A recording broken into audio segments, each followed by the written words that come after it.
Joining us live in the studio, Spike Cohen, founder and president. You are the power in a 2020 Libertarian vice presidential candidate. And we're also pleased to welcome Lars Mapstead, who is a candidate for president as a Libertarian in the 2024 cycle. Welcome, gentlemen. Thanks for coming on. Yeah, thanks for having us. Thank you.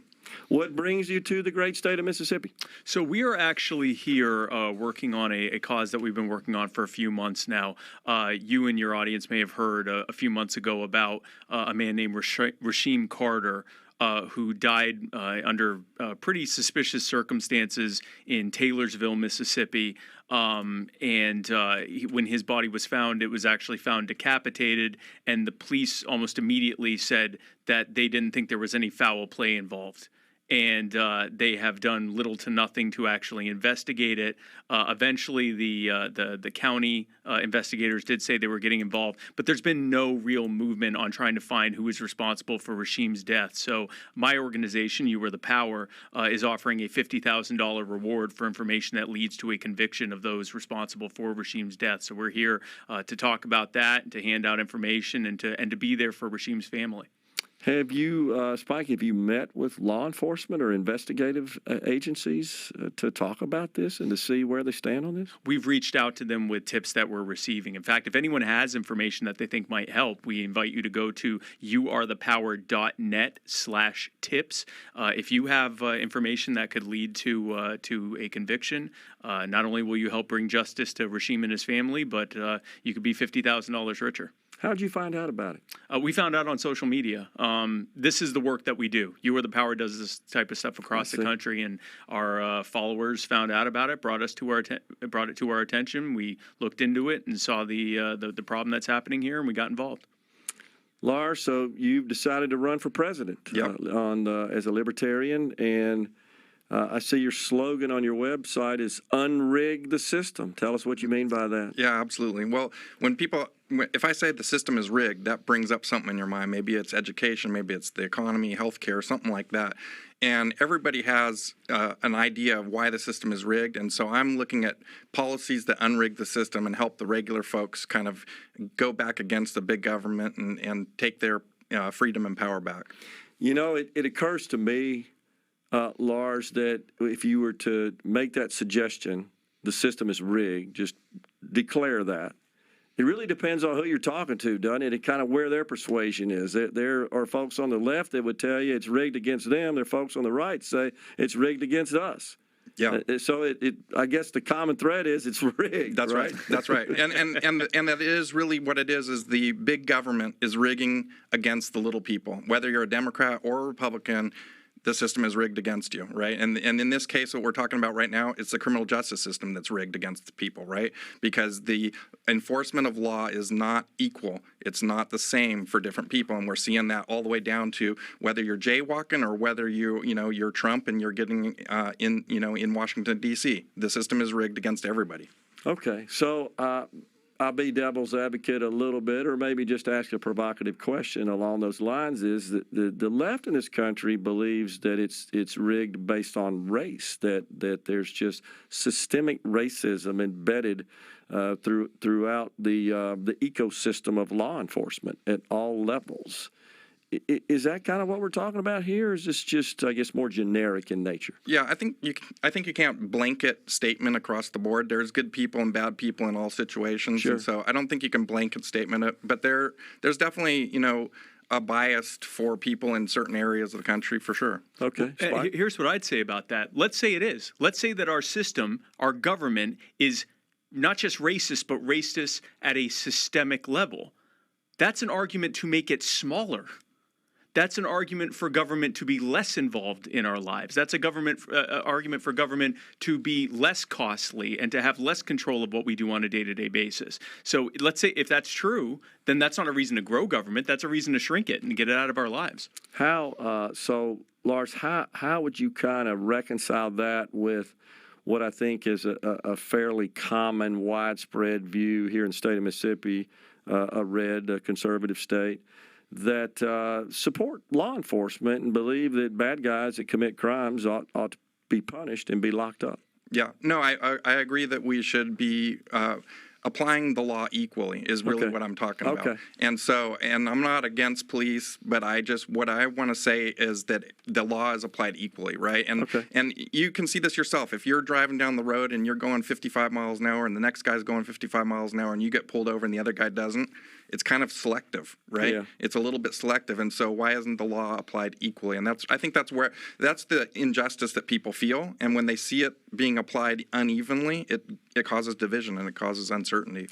Well, certainly that really, I guess, more applicable to law enforcement in that scenario, that example, agree. But are you concerned? I know we are. We talk about a lot on the program, just about the what seems to be expanded outsized control exerted by the agency complex in Washington. It seems like they have more control and power over American lives than do the people we vote for and stick in the Congress up there. We're being governed by bureaucrats. 100%. 100%. And that is because Congress is not doing their job. Congress has allowed the president to have a lot more power than he should, and they don't want to do their job. So they just keep giving away the power so that they don't have to be responsible when things are falling apart, and they can just point to some bureaucracy and say, well, it's that. We can't really do anything about that. So, part of unrigging the system is to start chopping away at this bureaucratic state and getting rid of the bureaucrats and essentially returning the power to Congress and make them do their job. And there have been some challenges to the Supreme Court that have seen that, it's over the line there. I mean, the affirmative action deal is an example of that. The student loan situation is an example. There was an EPA case in West Virginia that really kind of got the ball rolling about a year ago that said, you really can't do that. It's not what the law said. You've extended and expanded on that, to your own accord. It just seems like they do it with impunity. In the bureaucratic state of the agency complex. Well, they can. I mean, that's why they call it the deep state, right? Because it doesn't matter who gets elected, as long as that system remains in place, then anything that's coming from the White House is being filtered through a seemingly unfireable bureaucrat class. And it actually leads to a lot of the injustices that we're seeing at the local and state level, where police officers are increasingly doing nothing but enforcing federal law and federal diktat. Even we saw during COVID, all of these lockdown orders that were done were being guided by the CDC and other parts of Health and Human Services. They were being handed to the states, and they were basically being coerced into doing these things. And that's why we saw it in 49 of the 50 states, some level of lockdown, some level of mandates. And the reason that happens is because you have a massive bureaucratic class that is taking most of the money and handing some of it back to the states and localities and municipalities, but with all sorts of strings attached that if they don't comply with it, they don't get the money. They don't get the money that's been taken from their own people in their own cities and counties. I think when Lars, and I'll speak on behalf of him a little, I think when he's talking about unrigging the system, he's really talking about decentralizing. The 10th Amendment, the Constitution says that what is not explicitly given as a power to the federal government is to be left to the states or the people. And as long as we continue to have that happening at the federal level instead of at the local and state level, or really just being left to individual people, things are going to get worse and worse. Yeah, it seems like that what illustrates that the most to me, Lars, and something I've talked about on the program here, we just as everyday citizens are impacted more by what comes out of Washington than we are that what comes out of our state house here. I mean, it's minimal, honestly, compared to what comes out of Washington, which indicates to me maybe we've conferred too much power to Washington. Yeah, no doubt. And I mean, we need to get back to what our founding fathers wanted for this country was limited government, and the government was basically there to protect your rights, right, and to deliver you the freedom and the right to pursue happiness in your life. And we've gotten far away from that. The government doesn't represent that anymore at all. Yeah. And we keep sending them back somehow, which doesn't make any sense to me. I've often said on the program, opined that, sure, term limits for members of Congress, but where we need the term limits are on these people that have been working in these bureaucracies that you said a minute ago, Spike. They're about unfireable, and they run the dang country. Yeah. Well, one of the good things that I've found is there's a thing called the Plum Book, and it's a government book that tells all the agencies and the 7,000 positions that the president can fill. And I'm not going to fill those positions, right? I'm going to let Congress do its job, and if they think those positions should be filled, they can create that agency again. But they won't be there when I get there. We're visiting with Lars Mapstead, a candidate for president 2024 as a Libertarian. Spike Cohen, the founder and president of You Are the Power, and a 2020 vice presidential candidate as a Libertarian. So, Lars, you guys told me before you came to studio, you heard a little bit about my rant on the deficit, our interest tab, the nuttiness going on there. It's so for the benefit of the audience, our spending in this current fiscal year is 50% more than it was in 2019, pre-pandemic. It's some $2 trillion higher than then. Have we got a chance of getting out of this cycle? Yeah, we do, but it's going to take, I think the best way to grow out of this cycle is literally grow GDP so that we can get the money coming in that needs to pay off this debt. But we need to get this down because it's a tsunami that's coming for America, this debt wave, right? And it just keeps growing and growing. There's been no president in my lifetime that has left office with less debt than they started with. And that's something that, it doesn't matter if you're Democrat or Republican, the machine of spending money on bigger and bigger government has got to stop because the end game is a Great Depression like nothing we've ever seen before. Yeah. And, I have derided Republicans in that respect as well because they talk this game of we got to get this spending under control, and then they sign off on legislation that increases spending, and then when that money flows down to the state and the municipal, county level, et cetera, they praise it. They take victory laps about it. So, when do we ever say no is the question I pose. When do we say no? We just can't afford that. When's the last time you heard that statement out of Washington? Sorry, we can't afford that. Yeah, and also that, and when's the last time you ever heard layoffs in Washington, right? I ran a big tech company, and it was often that we would take the bottom 10% of the employees and move them out and get new employees coming in. But Washington never lays anybody out. It just grows and grows and grows. And I believe the surrounding areas, the suburbs of Washington, Virginia, and so forth, the most expensive housing in the country, right? Yep. And that's because that's where all the people that have the money are. Yep. Out of Washington. There's a connection. Go figure. Yeah, and this is not a Democrat or Republican problem. Sure. This is a government problem. Exactly. This is a duopoly problem. I remember Donald Trump saying that he was going to, at one point he said he was going to eliminate the entire debt, but then he said, I'm definitely going to reduce the debt.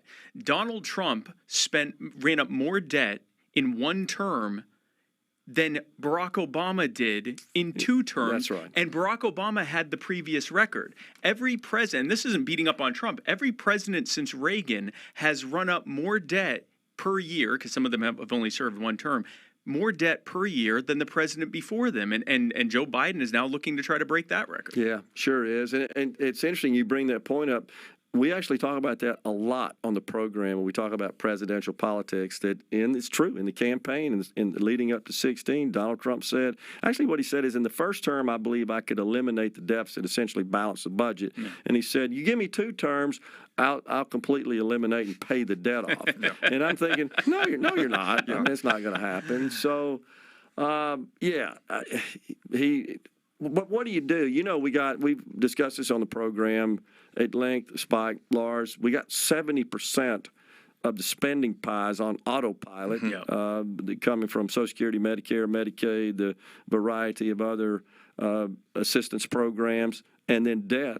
So we're only really, if you think about the last debt ceiling negotiations, what they basically agreed to, we're only going to touch this 15% because Republicans said not touching defense, and Democrats say don't want to touch non-defense discretionary spending. And by the way, the 70% of our spending that comprises all those other permanent programs, seemingly, those are off limits to both parties. Yeah. Well, okay, then you're not serious about doing anything. Yeah, the Democrats said, we're going to raise the debt in the next 10 years to $52 trillion. And the Republicans said, that's insane. It should be $47 trillion. Exactly. It's insanity. Now, as you mentioned, a lot of this is autopilot, and there's actually a plan that deals with Social Security by moving it out of the government and turning it into a private contract-based individual retirement plan. It's called Plan for America, and I am an unpaid spokesman who is going around singing the praises of this thing. It has been scored. It will work. Planforamerica.us,